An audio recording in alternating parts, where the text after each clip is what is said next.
Ассалаумағалейкум мереке, халық көтерілсе бейбіт түрде сіздермен тағы байланыса алмай қаламыз.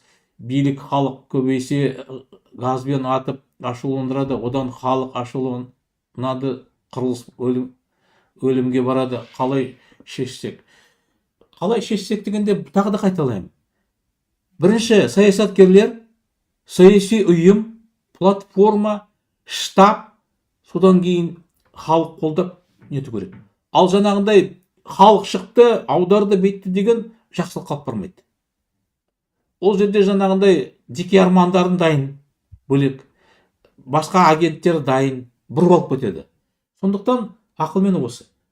Қырғызстан болсын, Украина болсын, Грузия болсын, Армения болсын, ешқашанда халық өзі бірлігіп, қопарып тастап, сосын арасында шықты деген жоқ. Бірінші саясаткерлер, қайсылардың қасында халық.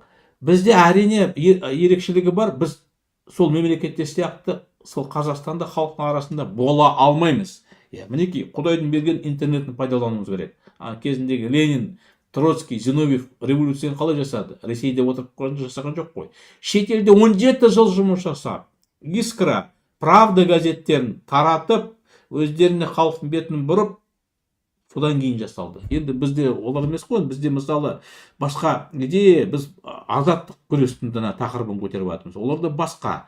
Бір, екінші, бізде сол Ленин, Сталин, Зиновьевке қарағанда бағдарлама бар, толық компетенция бар. Ол жаңағы алаяқтар, қоғамдық жұмысқа үйренген адамдар, мысалы Сталин жаңағы болсын. Олар ештеңе меңгермейді, экономиканы меңгермей, сөйтіп жаңағы халықтың жаңағы қинап, қорлап, сол үйренді бірнеше жыл.